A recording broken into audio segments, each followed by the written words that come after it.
It's the Mavericks flats boat that we're going to be repowering with this brand new Suzuki 115. And this is the 90 horse that we're going to be taking off today. It's about a 2001 two-stroke 90 horse Mercury. It's kind of strange because Suzuki actually wants a picture of the motor in an inoperable form so that they can give you a $500 rebate. So since this motor, although it's kind of a little bit cosmetically ugly, actually runs pretty good, what I'm going to do is just give them the $500 for this motor rather than destroying it. Thought about making a video and just running it outside. Did we throw a rod or something, and probably get a lot of views, but I think that's a complete waste because it's actually a decent motor. You know, I get all the rigging and the prop, and yeah, we are absolutely rough, but I am also going to show you guys how we can clean this up really nicely.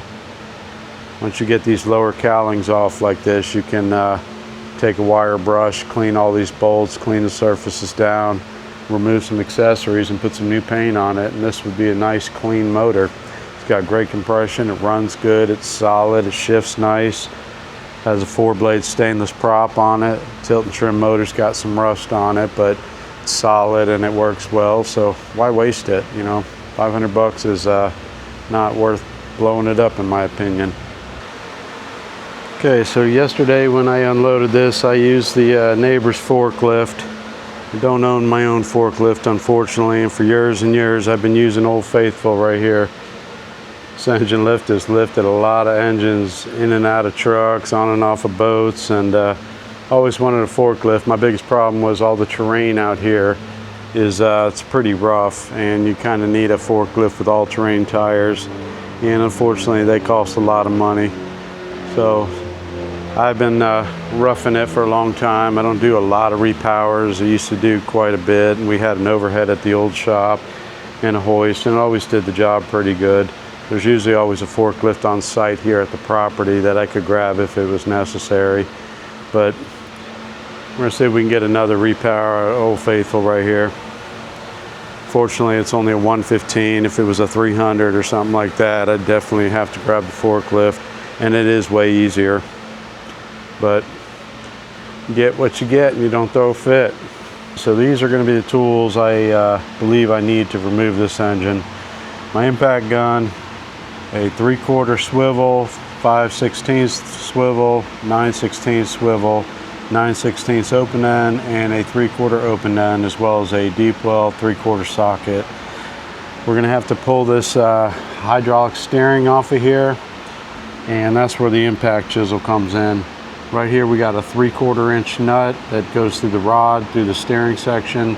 We've got a 5/16 nut right here that goes onto the ram. And we've got a 9/16 through bolt here with a nut on the bottom. So we're gonna pull these, and that's what the impact chisel, sometimes you gotta get right behind here in the back and burp it a few times, man, to help get that off of that ram. Hopefully this rod is not stuck in this engine, because that's not uncommon, and we're gonna need that rod for the new engine. This is your adjustment right here to adjust the tension on it if the bushings are not sufficient. So first thing I'm going to do is start removing this ram. Next thing I'm going to do is put my lifting eye. We got Mercury lifting eyes right here. They thread into the flywheel.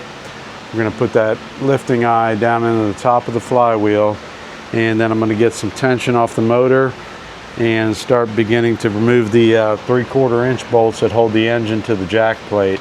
I've already pulled all the rigging, all the shift and throttle cables, the battery cables, all that stuff is disconnected from this engine, and there's nothing hooked to it at the moment. The other challenge we're going to have is trying to get this motor between the polling platform and the transom. So it's kind of tight, but I've lowered the jack plate down to a good space. Got the engine trimmed all the way down as far as I can go before it hits the floor, and that should give me enough room to do what I need to do, I hope. So we'll find out. Let's get to removing.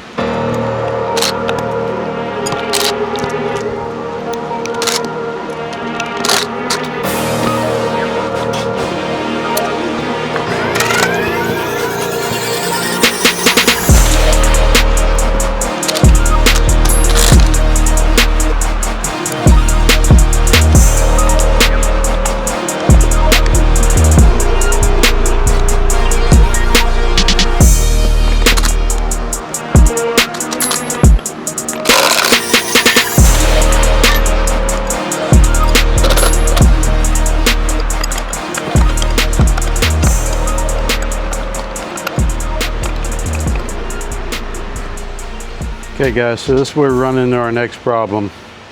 I've got the steering ram disconnected. Everything is disconnected on this boat, including the bolts, but what happens a lot with jack plates is your actual bolt itself will corrode into the jack plate. I mean, they get pretty fused in there. I can probably pry at this motor right now, but I am going to spray them down. Every one of them's in there, which made the nuts easy to take off because the bottom ones are harder to get to actually once you're dealing with the jack plate. So you can actually just see all that corrosion built up in there. My impact will not budge those bolts. I'm running into this a lot. We've even put breaker bars on them and couldn't get them to turn. So what I do is I got an 18-volt half-inch drive Milwaukee that I use, and it it's a beast. Should break these things out of here. Hopefully they don't break off. And this is the ram I was talking about right here. I can't get this out because of the boat, so I have to get the engine off the boat. So I also got to remember to put that back in the new engine before I mount the engine, otherwise we won't be able to get it in. So that's where I'm at right now. Let's go get some Buster spray.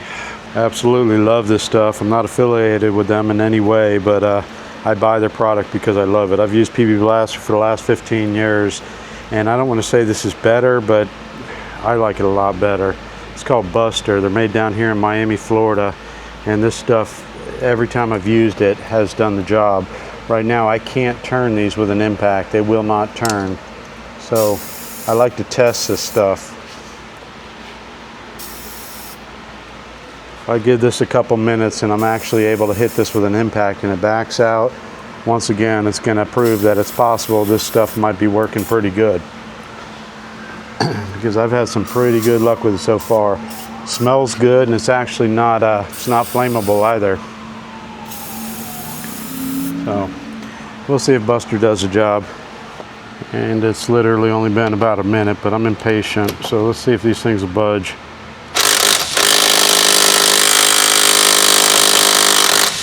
All right, Buster. You may have let me down this time. I know I didn't give it very long at all, but I don't have a long time to sit around waiting. So I finally run into something that Buster doesn't seem to be working well on. Let's go grab the half-inch gun. All right, this beast might get it. This thing is just too big for daily use, so it's a beast, man. All right, let's see what it does.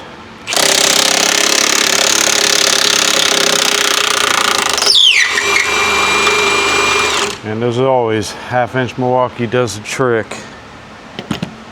I can't use that for general use, so it'll break everything that I work on, but this has been the best tool I picked up for things like this, because I don't know what it is. You can use a breaker bar and it feels like the bolt's gonna break, the breaker bar is gonna break, but you get that half-inch out and sure enough, it rips them right out of there. I'm gonna try this one over here.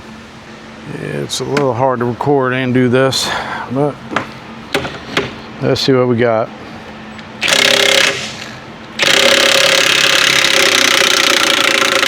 Fair enough, no problem. Kind of a big problem that I'm gonna have here though, unfortunately, is that these bottom bolts, I can't get to the back side of them. So I'm hoping this engine will lift off of those bolts and I can work on them that way. Could try to maneuver the jack plate around, but in the meantime, I think I can pull them off of there, hopefully. Let's see what happens.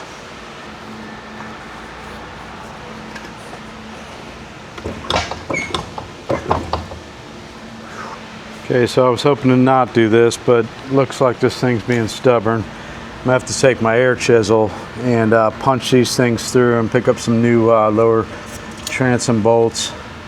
That's kind of a bummer, to be honest. Let's see if I can find a good angle for you guys. Okay guys, well this is not the first time this problem has happened to me, and I'm hoping this ain't gonna be the first time it beats me. I've lifted up on the hoist and tried to pull it. This engine is specifically held on by corrosion at this point. Nothing but corrosion. This is how strong corrosion is. Okay, I've lifted it. Come on, let's jump on top of here. Come on, baby. Break away.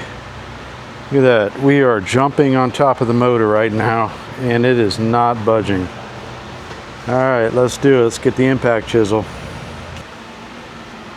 What I'm going to do is try to center it the best I can, because you don't want to mushroom this too bad. You may not be able to get it out of here. This may or may not even work.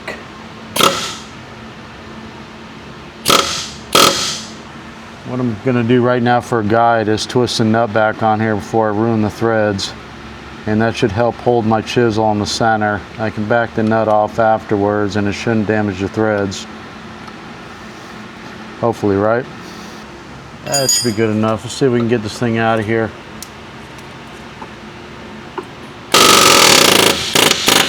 Oh yeah, victory. Now let's see if we can get the nut back off. So then we might actually win. It's going to be pretty mind-boggling to me though if I get all 4 bolts out and we're still stuck to the jack plate.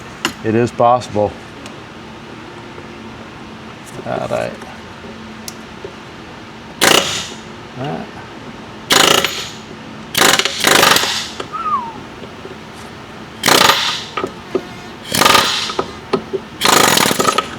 All right. There's our bolt. All right, let's go to the other side. So the bolt is back further on this side for some reason, not sure why. We're going to put our nut back on there again for a guide and to keep us from mushrooming it too bad. And let's see if we get lucky. Oh, we did, and the engine's starting to move. Very nice.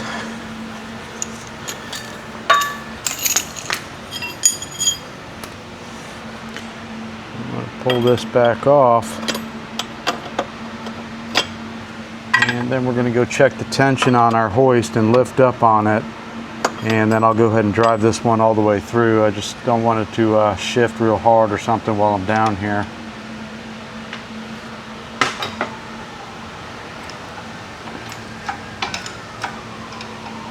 All right. Weight is off, running home. Woo! And lift off. Man, that was a pain. We'll run some bolts through these jack plate holes and so forth before we get the new engine on and get it on there mounted well, so we don't have this problem hopefully again. I'm sure we may. It's the nature of these jack plates. So let's lift this engine up, see how much height we got. We got to be able to get it out from underneath there. I think that should be good. We're clearing in the front here, clearing the ground, and we're clearing our polling platform. Let's, come on baby. Okay, once I get this thing out, make sure there's nothing else connected still. Sometimes you'll miss something, like this was a trim indicator wire, but we did disconnect it, but it's zip tied.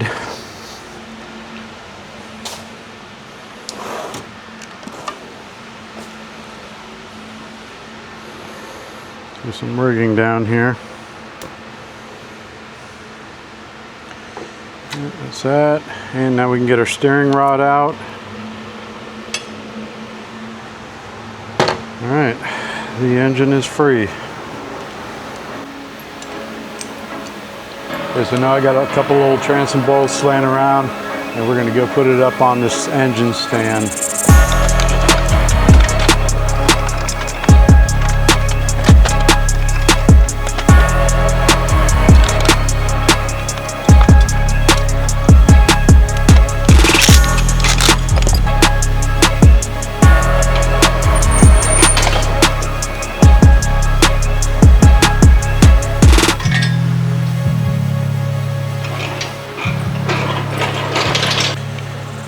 All right, so it looks like Old Faithful did it again.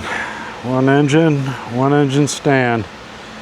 Love these stands, but they don't fit very good on that engine hoist in between it, so you got to kind of finagle it, and it's real sketchy when you're working with a big motor.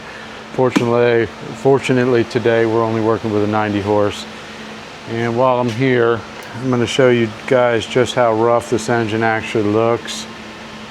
This section here, the front cap and everything is pretty sound, pretty solid, fairly clean, looks decent. It's an 01 motor, but you know, things they get rough, so this is what we're going to be cleaning on. Some of this is actually like a corrosion X on there, which makes it look real hideous, but it does protect it.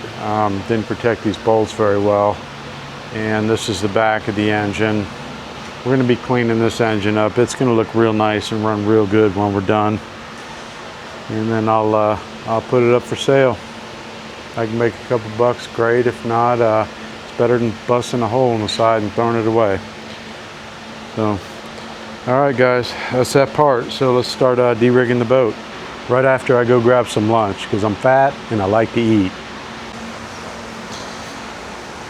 All right, so things are coming along okay. The controls are out, the control cable is out, everything's pulled through here.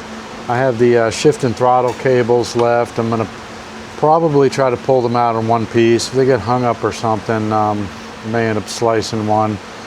But I'm gonna put some chases on here so that I can pull stuff through here. My biggest concern right now, and it's actually a fairly big concern, is how small this rigging hole is in this Maverick boat. Kind of really sucks, to be honest, because I don't want to de-rig this entire boat just to get the rigging through here. It's a small hole, it's very compact, and the plugs are kind of big on some of these harnesses and things. Fortunately, the cables that Suzuki use for shift and throttle are called they're like Morris cables. They got just twist on ends, so they're fairly thin. They don't have the built-in end like Mercury or Johnson, so that part is going to help.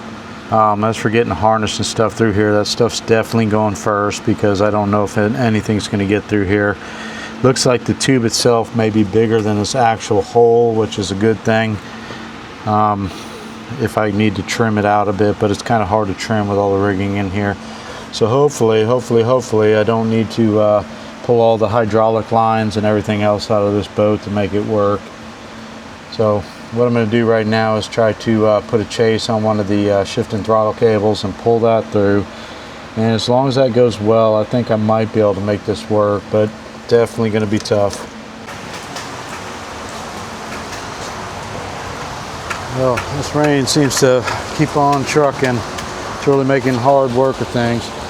What I'm going to do is I'm going to take this blue cable here I use this to fish thing. It's actually control cables that I cut the ends off of, and I use them to fish things through boats. So what I'm going to do is tie this on, try to get 1 or 2 chases through this rigging tube, and then at least 2, and then see how well it goes to the back. I could cut the end off of this old cable that's in here and it's already ran, but I'd like to know that I can even get something through this tube before I worry about that. So let's tape this thing up and get it pulled to the back, and we'll go from there. On this one here, if it goes well, I'm actually going to tape 2 chases on. I'd like to have one for my control cable and one for my my shift and throttle cables. So 3 of them would be good.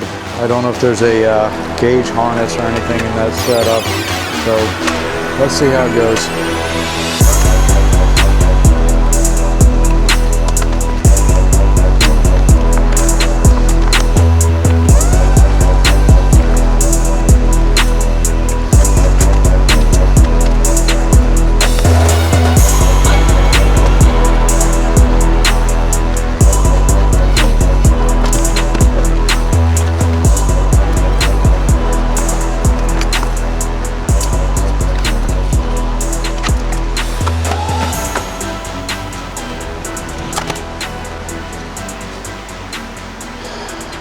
Alright, so we got a couple rigging cables through there. They went fairly easily, a lot easier than I thought they would, so hopefully the new stuff pulls the same way. I am going to pull the harnesses through first. I think we should be okay there, and then I'll work on shift and throttle cable and stuff like that. I'm not a huge fan of all this back here, and I don't know what extent the customer wants to go to, but me personally, I would like to get these hydraulic lines out of here and put bulkhead fittings up here and have shorter lines to the steering that thread in here. I would like to replace this ram and get a brand new ram rather than seal it. I would like to get an actual rigging tube here so that I can conceal all the rigging right into the cowling of the Suzuki. My other problem though is I have the hydraulic lines for the jack plate, and somebody ran a transducer out of the hatch, which I'm not a big fan of at all. I'd like to pull this through and get this ran through the rigging tube as well. I'm not positive how to get the miscellaneous items through the same rigging tube that goes to the engine.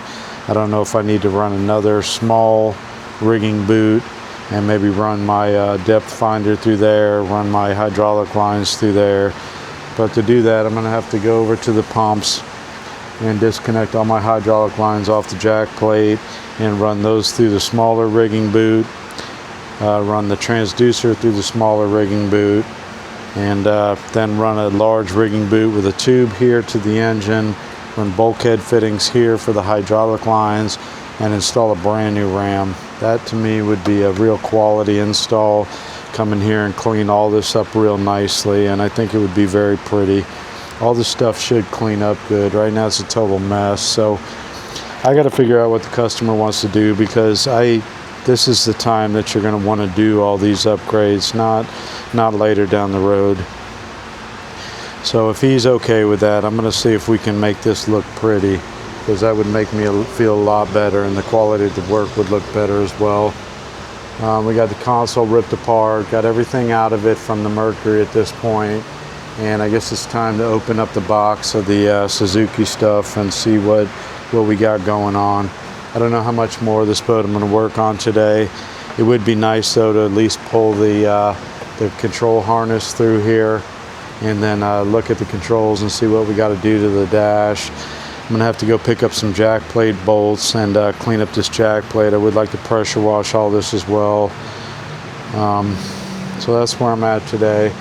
End of day one. I got the boat de-rigged, and I'm going to communicate with everybody, see what our final game plan is, and then I'll come back and we're going to try to put it back together.